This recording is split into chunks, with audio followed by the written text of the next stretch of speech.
Welcome to लॉसिफाइड guys. हमारे पास काफ़ी queries आ रही थी कि एमपीसीजे पर कोई अपडेट क्यों नहीं है अभी तक। एमपीसीजे की नेक्स्ट प्री कब होगी, एमपीसीजे का रिज़ल्ट कब आएगा, अभी जो इंटरव्यूज़ चल रहे हैं उनका।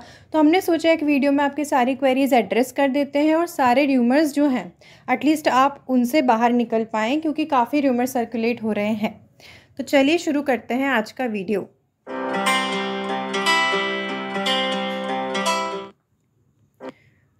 देखिए, अब दो बातें चल रही हैं। पहली तो ये कि जो रिज़ल्ट है पुरानी वाली एग्ज़ाम का, जिसका भी इंटरव्यू चल रहा है, वो कब आएगा, तो वो हम इसमें डिस्कस करेंगे आगे। और क्या ये अफेक्ट कर रहा है प्री की डेट को? तो अकॉर्डिंग टू मी यस, ये रिज़ल्ट जो है वो अफेक्ट कर रहा है प्री की डेट को। जहाँ तक मेरा मानना है, जब तक रिज़ल्ट नहीं आएगा एमपीसीजे का पुराना, तब तक ये जो नई वैकेंसी है इसकी प्री कंडक्ट नहीं होगी, ना ही इसकी डेट आएगी। अभी रिज़ल्ट कब आएगा ये हम आगे डिस्कस करेंगे। इसके अलावा अब हम रिट की बात करें तो क्या रिट का कोई इफेक्ट होने वाला है एमपीसीजे प्री की नेक्स्ट डेट पे? तो पहले हम ये समझ लें कितनी रिट अभी पिक्चर में है।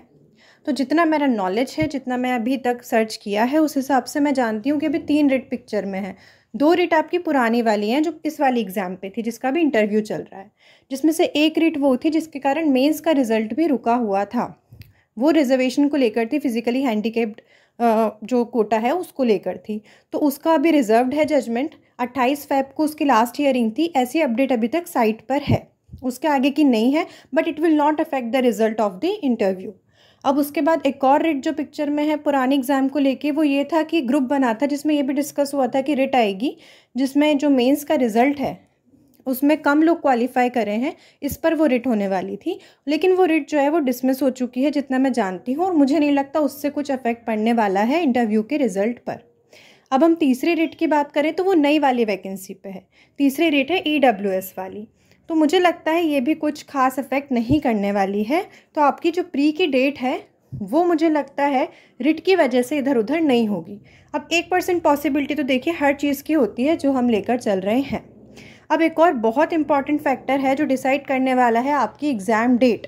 वो फैक्टर हम बिल्कुल डिस्कस करेंगे वीडियो में, इसलिए एंड तक बने रहिएगा। जिसके बारे में ज़्यादा चर्चा नहीं हो रही है, बट वो फैक्टर बहुत इंपॉर्टेंट है। बट चलिए उससे पहले हम बात कर लेते हैं एक आपके पते की, एक आपके काम की बात जो सारे जुडिशरी एस्पिरेंट्स के लिए ज़रूरी है।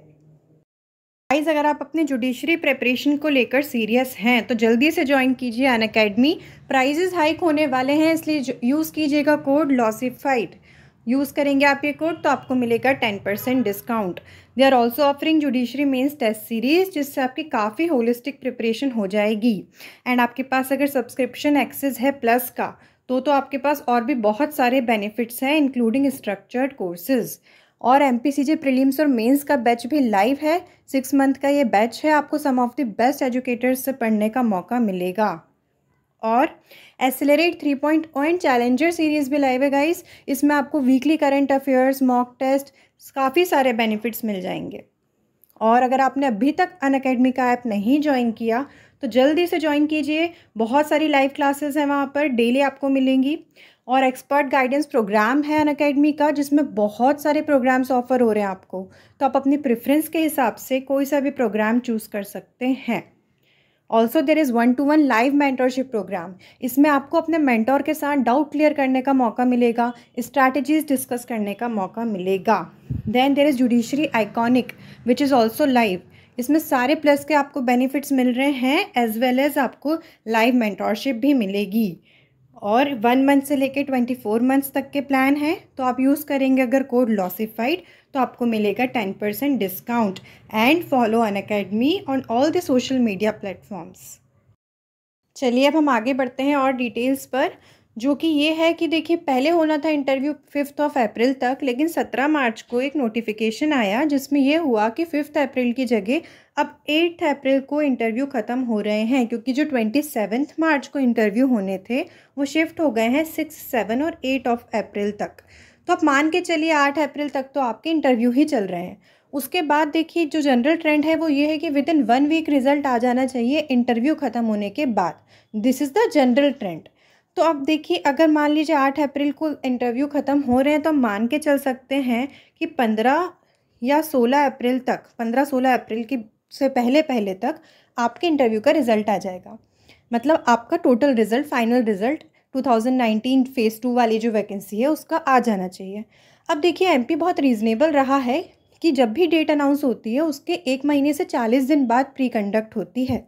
तो अगर हम ये मान के चलें कि 15 अप्रैल को रिज़ल्ट आ रहा है आपकी पुरानी वाली मेंस का, मतलब पुराने वाले वैकेंसी का, तो और 16 अप्रैल को ही अनाउंस हो रही है फॉर एग्ज़ाम्पल अगली प्री की डेट।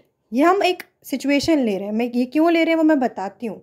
मान लीजिए 15 को रिज़ल्ट आया, 15 अप्रैल को आपका 2019 फ़ेज़ 2 वैकेंसी का, और 16 अप्रैल को आपका अगला नोटिफिकेशन आ गया, बहुत जल्दी करा हाई कोर्ट ने, और 15 को रिज़ल्ट दिया और 16 को आपकी नई वैकेंसी की प्री की डेट घोषित कर दी। तो भी 1 महीना तो वो देंगे। तो कब होना चाहिए टेक्निकली एग्ज़ाम? अगर 16 अप्रैल को डेट अनाउंस हुई है अगली, तो कम से कम 16 मई को होना चाहिए, 30 डेज़ मिलने चाहिए। लेकिन ये प्रॉब्लमेटिक क्यों है? क्योंकि ये है कैलेंडर एमपी हाई कोर्ट का, जिसमें है वैकेशंस। तो 16 मई को अगर आप देखें तो छुट्टी है। वो कब से छुट्टियां स्टार्ट हो गई हैं?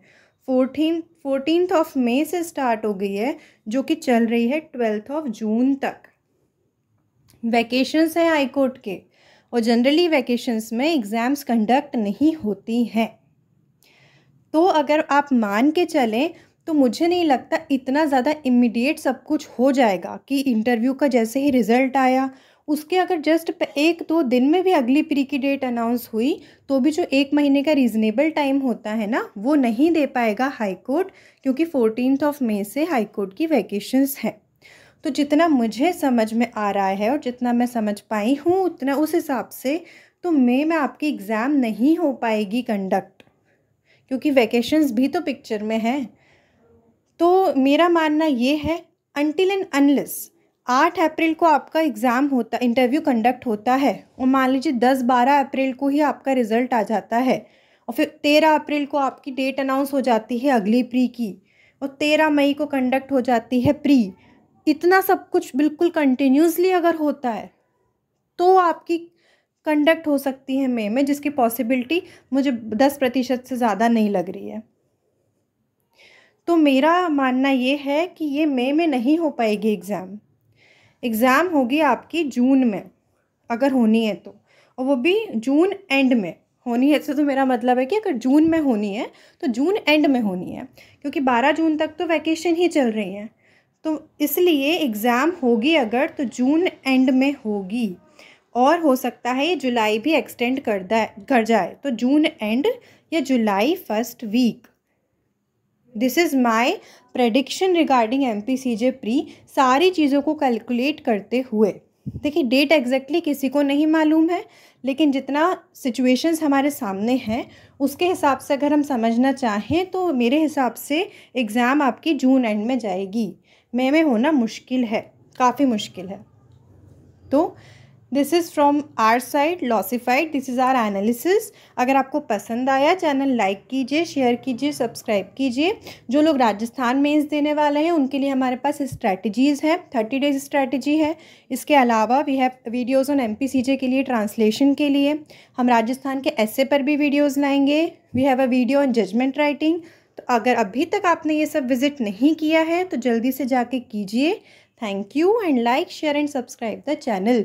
हमारा टेलीग्राम चैनल भी है अपडेट्स के लिए, वो जो ज़रूर ज्वाइन करें। उसकी लिंक डिस्क्रिप्शन बॉक्स में दी हुई है।